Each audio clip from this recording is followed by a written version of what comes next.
حضرت ابو ہریرہ رضی اللہ تعالیٰ عنہ بیان کرتے ہیں، رسول اللہ صلی اللہ علیہ وسلم نے فرمایا، جو سونے چاندی کا مالک اس کا حق ادا نہیں کرتا تو جب قیامت کا دن ہوگا تو اس کے لیے آگ کی تختیاں بنائی جائیں گی اور انہیں جہنم کی آگ میں تپایا جائے گا، اور پھر ان کے ساتھ اس کے پہلو، اس کی پیشانی اور اس کی پشت کو داغا جائے گا، اور جب وہ تختیاں ٹھنڈی ہو جائیں گی تو انہیں گرم کرنے کے لیے دوبارہ جہنم میں لوٹایا جائے گا، اور یہ عمل اس روز مسلسل جاری رہے گا جس کی مقدار 50,000 سال ہوگی، حتیٰ کہ بندوں کے درمیان فیصلہ کر دیا جائے گا، بس وہ اپنا راستہ جنت یا جہنم کی طرف دیکھ لے گا۔ عرض کیا گیا، اللہ کے رسول تو اونٹ؟ آپ صلی اللہ علیہ وسلم نے فرمایا، اونٹوں کا جو مالک ان کی زکوٰۃ ادا نہیں کرتا، اور ان کا ایک حق یہ بھی ہے کہ پانی پلانے کی باری والے دن ان کا دودھ یعنی پانی کی گھاٹ پر موجود ضرورت مندوں کے لیے دوہا جائے،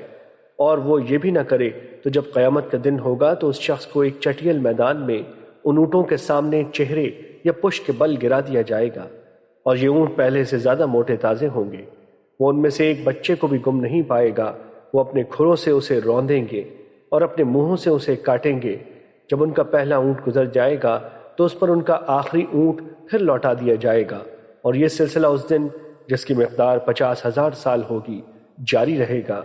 حتیٰ کہ بندوں کے درمیان فیصلہ کر دیا جائے گا، بس وہ اپنی راہ دیکھ لے گا، جنت کی طرف یا جہنم کی طرف۔ عرض کیا گیا، اللہ کے رسول تو گائے اور بکری؟ آپ صلی اللہ علیہ وسلم نے فرمایا،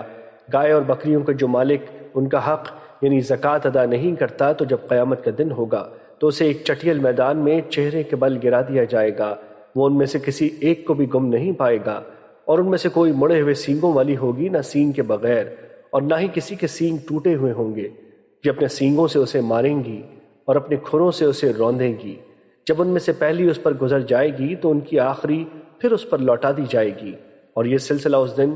جس کی مقدار 50,000 سال ہوگی چلتا رہے گا، حتیٰ کہ بندوں کے درمیان فیصلہ کر دیا جائے گا، وہ اپنا راستہ جنت کی طرف یا جہنم کی طرف دیکھ لے گا۔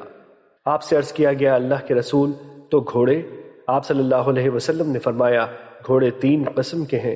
ایک وہ جو آدمی کے لیے بوجھ ہیں، ایک وہ جو آدمی کے لیے پردہ ہیں، اور ایک وہ جو آدمی کے لیے باعث اجر ہیں۔ رہا وہ جو اس کے لیے گناہ ہے، وہ آدمی جس نے ریا، فخر اور اہل اسلام کی دشمنی کی خاطر اسے باندھا تو اس قسم کا گھوڑا اس شخص کے لیے گناہ ہے۔ رہا وہ جو اس کے لیے پردہ ہے، وہ یہ کہ جسے کوئی آدمی اللہ کی راہ میں نیک نیتی کے ساتھ باندھے، پھر وہ ان کی پشتوں اور ان کی گردنوں کے بارے میں اللہ کا حق نہ بھولے تو یہ اس کے لیے پردہ یعنی سفید پوشی کا باعث ہے۔ اور رہا وہ گھوڑا جو اس شخص کے لیے باعث اجر ہے، تو یہ وہ ہے جسے آدمی نے اللہ کی راہ میں جہاد کرنے کے لیے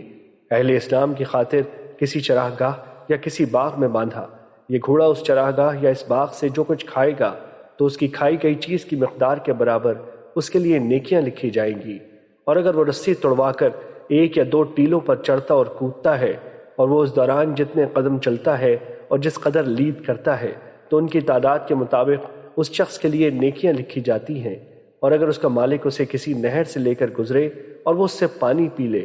حالانکہ وہ اسے پانی پلانا نہیں چاہتا تھا، تو وہ جس قدر پانی پیے گا اللہ اسی قدر اس کے لیے نیکیاں لکھ لے گا۔ عرض کیا گیا، اللہ کے رسول تو گدھے؟ آپ صلی اللہ علیہ وسلم نے فرمایا، گدھوں کے بارے میں اس نادر اور جامع آیت کے علاوہ مجھ پر اور کچھ نازل نہیں کیا گیا، جو کوئی ذرہ برابر نیکی کرے گا تو وہ اسے دیکھ لے گا، اور جو کوئی ذرہ برابر برائی کرے گا تو وہ اسے دیکھ لے گا۔ مشکوٰۃ المصابیح، حدیث نمبر 1773۔